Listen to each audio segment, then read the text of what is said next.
ഇതാണ് ഇന്നത്തെ ഡിന്നർ.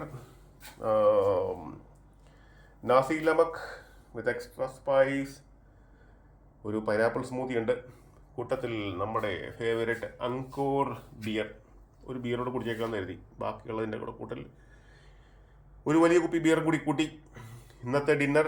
നാളെ ഇവിടുന്ന് തായ്ലൻഡിലേക്ക് സ്ഥലം വിടുകയാണ്. അപ്പം അതിനു മുമ്പുള്ള ബി ജെ പിക്കാരും കണ്ട ഹനുമാന്റെ പേരിലൊരു ബിയറുണ്ട്. Hanuman premium lager beer. Hanuman.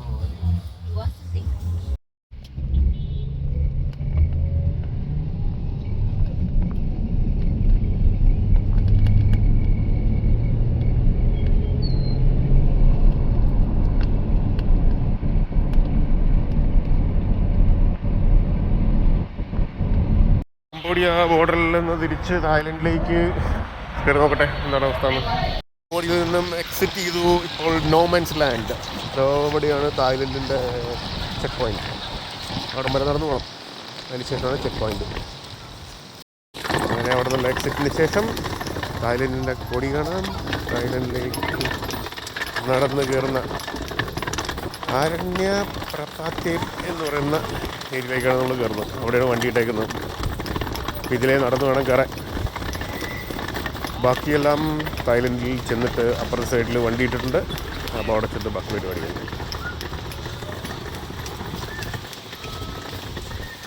Land border cross ചെയ്ത് തിരിച്ച് തായ്ലൻഡിലെത്തി. കംബോഡിയൻ ലാൻഡ് ബോർഡർ ക്രോസ് ചെയ്തു. ഇപ്പുറത്ത് വന്ന് ഇമിഗ്രേഷൻ കഴിഞ്ഞ് നേരെ ഇവിടെ എത്തി. ഇപ്പോൾ കാർ പാർക്കിങ്ങിൽ ഇവിടെ നിന്ന് വണ്ടി എടുക്കുക, നേരെ ബാങ്കോക്കിലേക്ക്. അതാണ് പരിപാടി.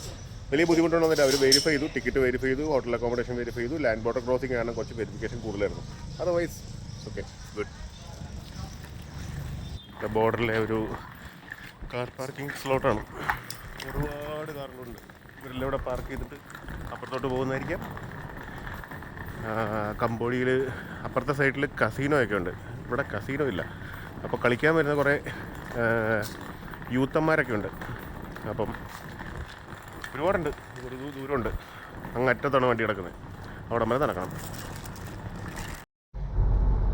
അങ്ങനെ ബോർഡറും ക്രോസ് ചെയ്ത് നേരെ ബാങ്കോക്കിലേക്കുള്ള ഡ്രൈവ്.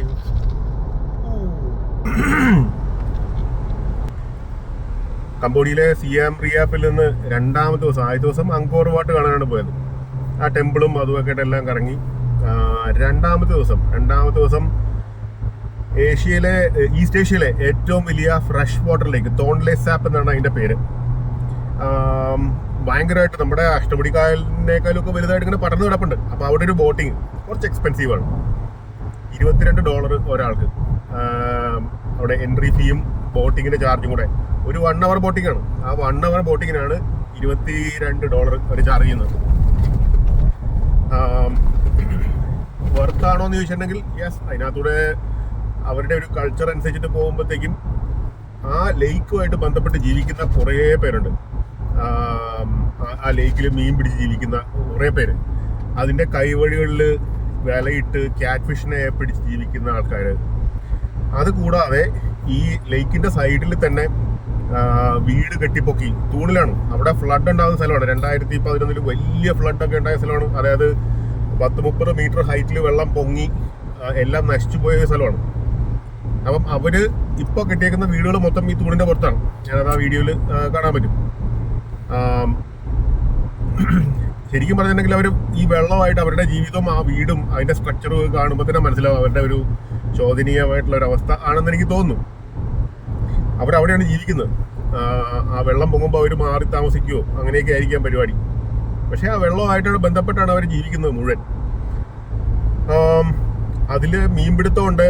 അതുപോലെ വരുന്ന ടൂറിസ്റ്റുകൾക്ക് പല സാധനങ്ങളും വിറ്റ് ജീവിക്കുന്ന ആൾക്കാർ, വള്ളത്തിൽ തന്നെ പല കരിക്കും സ്നാക്സും ഒക്കെ വിൽക്കുന്ന പെണ്ണുങ്ങൾ, അങ്ങനെയാണ്. അതുമായിട്ട് ബന്ധപ്പെട്ടാണ് അവരുടെ ജീവിതം. അതുകൂടെ മുതല ഫാമുണ്ട്. അവിടെ മുതല ഇറച്ചി വിൽക്കുന്ന ആൾക്കാരുണ്ട്. വെള്ളത്തിന് നടുക്ക് ഒരു റെസ്റ്റോറൻ്റ് ഉണ്ട്. ഒന്നും കഴിക്കാതിരുന്നതിൻ്റെ കഴിച്ചിട്ടില്ല. വെള്ളം കുറച്ച് ഡേർട്ടിയാണ്, കുറച്ച് കലങ്ങിയ വെള്ളമാണ്. അപ്പം ഇവർ ക്ലീൻ ചെയ്യുന്ന മൊത്തം അതിനകത്തായിരിക്കുമല്ലോ. അപ്പം എത്രത്തോളം വൃത്തി ഉണ്ടാവും എന്നറിയത്തില്ല. അതർവൈസ് കുഴപ്പമൊന്നുമില്ല. പക്ഷേ ആ കുടിലുകളല്ല വീടുകൾ കാണുമ്പോഴത്തേക്കും പഴയ കെവിൻ കോസ്റ്റ്നറുടെ ഒരു മൂവി ഉണ്ടല്ലോ, വാട്ടർ വേൾഡ്. ശരിക്കും അതുപോലെ തോന്നുന്നത്. അവരുടെ ജീവിതം മുഴുവൻ വെള്ളത്തിലാണ്. അതിനകത്തൂടെ പോകുമ്പോൾ നമുക്ക് ആ വാട്ടർ വേൾഡ് സിനിമയാണ് എനിക്ക് ഓർമ്മ വന്നത്. അതിനകത്തുള്ള സ്ട്രക്ചറുകളും ഇതുപോലെ ടാങ്കുകളും വലകളും എല്ലാം കെട്ടിയൊക്കെ ഇട്ടിട്ടുള്ളത്, ആ ഒരു രീതിയാണ് എനിക്ക് ഓർമ്മ വന്നത്. അതുമായിട്ട് ബന്ധപ്പെട്ട് മാത്രമാണ് അവരുടെ ജീവിതം, അവരുടെ വിദ്യാഭ്യാസം, അവരുടെ മക്കളൊക്കെ സിറ്റിയിലോട്ട് മാറി താമസിക്കണോ ഇല്ലോ ഒന്നും അറിയത്തില്ല. പക്ഷെ ഒരു രസമാണ് അവരുടെ ആ കൾച്ചറുമായിട്ട് ബന്ധപ്പെട്ട് അതിനകത്തൊരു ബോട്ടിങ്ങിന് പോകുന്നത് ഒരു രസമാണ്. അവിടെ ചെയ്യാൻ ഇത് മാത്രമേ ഉള്ളൂ. ഒന്ന് അങ്കോർ വാട്ടും ഈ പറഞ്ഞ പോലെ തോൺസെ ലേക്കും മാത്രമേ ഉള്ളൂ. അപ്പോൾ അതാണ് ആ ബോട്ടിങ്ങുമായിട്ട് ബന്ധപ്പെട്ട എക്സ്പീരിയൻസ്. കണ്ടുനോക്കുമ്പോൾ മനസ്സിലാവും എത്രത്തോളം വെള്ളവുമായിട്ട് അല്ലെങ്കിൽ മീൻപിടുത്തമായിട്ട് ഇണങ്ങിയാണ് അവർ ജീവിക്കുന്നത് എന്നുള്ളത്. മീൻപിടുത്തം മാത്രമാണ് അവിടുത്തെ വരുമാനം. അപ്പോൾ ഒരുപാട് ടൈപ്പ് ഓഫ് മീനുകളുണ്ട് ഫ്രഷ് വാട്ടർ ലേക്കിനകത്ത്. പക്ഷേ ഫ്രഷ് വാട്ടർ ലേക്ക് ഇതിനകത്തുള്ള എനിക്കിഷ്ടമില്ല. അതിനകത്തുള്ള മീൻ, കടൽ മീനുകളാണ് എനിക്കിഷ്ടം. കാരണം ഇതിനകത്ത് ഇവിടെ മസാലകളൊന്നും ചേർക്കില്ലല്ലോ. ഒരു ചുമ്മാ കനലിൽ ഇങ്ങനെ ഉപ്പും തേച്ച് ചുട്ടെടുക്കുന്നത്. അപ്പോൾ അതാണ് ഈസ്റ്റ് ഏഷ്യയിലെ ഏറ്റവും വലിയ ഫ്രഷ് വാട്ടർ ലേക്ക്. കംബോഡിയയെ കുറിച്ച് ഒരു കാര്യം കൂടെ പറയാൻ മറന്നുപോയി. ഇന്റർനെറ്റ് എന്ന് പറയുന്ന ഒരു സാധനം ഒരു 20 കൊല്ലം പുറകിലാണ് കംബോഡിയ. 2001-2000 സമയത്തെ ഇന്ത്യയിലൊക്കെ ഉണ്ടായിരുന്ന ഡയലപ്പ് കണക്ഷൻ 9 തൊട്ട് 12 kbps സ്പീഡിൽ ഓടുന്ന ഇന്റർനെറ്റാണ് മൊബൈലിൽ കിട്ടുന്നത്. അതിൽ ഗൂഗിൾ മാപ്പ് ഓടില്ല. വാട്സാപ്പിൽ ഇമേജസ് അയച്ചു ചെയ്യണമെങ്കിൽ അവിടെ കറങ്ങി കിടക്കും. ടെക്സ്റ്റ് മെസ്സേജ് ചിലപ്പോൾ 1 മിനിറ്റ് കൊണ്ടൊക്കെ കിട്ടും.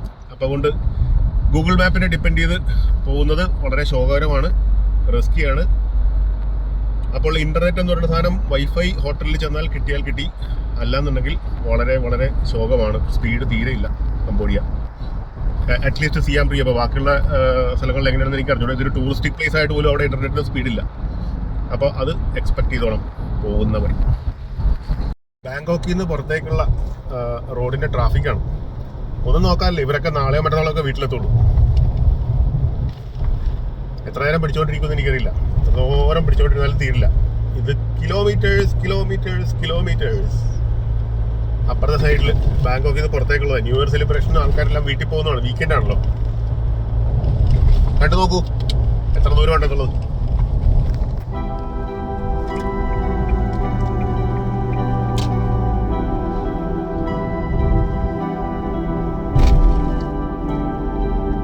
ഹെവി ട്രാഫിക്കാണ്. അത് കാണിച്ചാലും തീരൊന്നുമില്ല. അതുകൊണ്ട് നിർത്തുന്നു.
ബാങ്കോക്കിലെ ലോട്ടസ് എന്ന് പറഞ്ഞ മോളിനകത്ത് വിസ്കി മേടിക്കാൻ വന്നതാണ്. അപ്പം അതിൻ്റെ പ്രൈസുകളൊക്കെയാണ്. ഇവിടെ ചീപ്പ് വിസ്കി ഇരിപ്പുണ്ട്. മോർക്കിൻ്റെ വില 1000 രൂപയുള്ളൂ. ഇന്ത്യയിൽ നിന്നുള്ള ബക്കാഡി ബ്ലാക്ക് 1000 രൂപ.